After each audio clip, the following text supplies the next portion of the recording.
Bonjour à tous, alors c'est parti pour la correction de l'activité 3, page 61.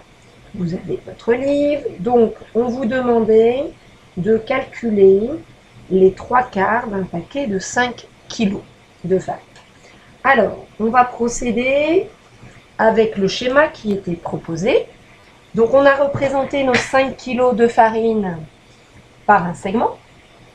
On dit 3/4, donc on va d'abord calculer 1/4 de cette quantité. Donc c'est pour ça qu'on a divisé donc, nos 5 kg en 4 et on calcule 1/4.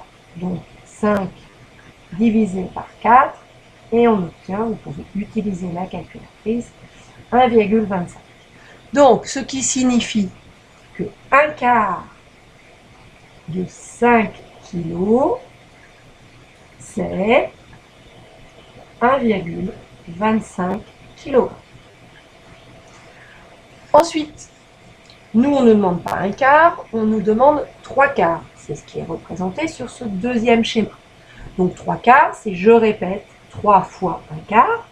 Moi, je veux 3 fois 1/4 de 5 kg. Je peux écrire plus simplement 3 fois mon 5 kg que j'ai divisé en 4, que je mets entre parenthèses, c'est ce calcul qui a été fait ici.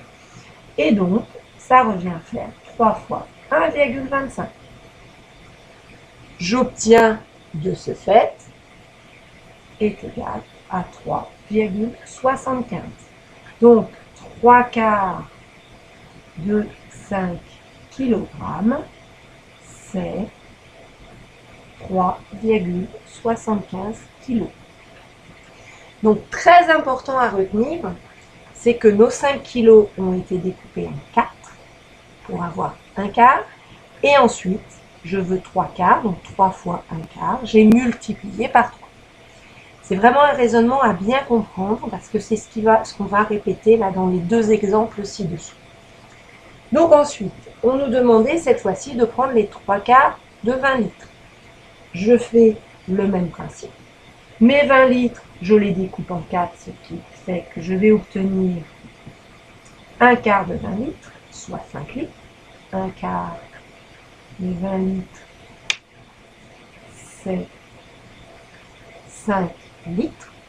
On ne veut pas un seul quart, on en veut 3/4. Donc on multiplie 3 fois 1/4 de 20 litres, c'est-à-dire 3 fois ce qu'on a calculé tout à l'heure, 20 divisé par 4, c'est-à-dire 3 fois 5.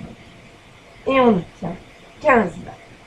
Donc 3/4 de 20 litres, c'est 15 litres. On le fait une dernière fois. Alors avec une autre fraction, pour tester la technique. Donc cette fois-ci, on nous demande de calculer les 2/3 de 12 mètres. Tiers, c'est divisé par 3. Donc mes 12 mètres, je les divise en 3. J'obtiens 4 mètres. Donc 1/3 de 12 mètres, c'est 4 mètres.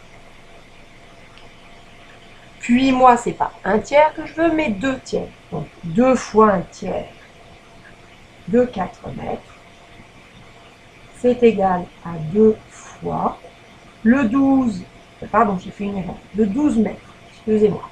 Donc 2 fois 1/3 qui est 12 mètres, c'est 2 fois le 12 qui a été divisé par 3 de tout à l'heure, et donc 2 fois 4, et j'obtiens 8.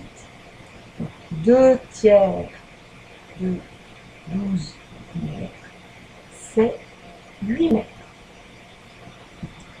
On est bien d'accord, on divise 12 en 3, j'obtiens 4 mètres pour 1/3. Comme je veux 2/3, j'ai 4 mètres fois 2, et j'ai bien 8 mètres.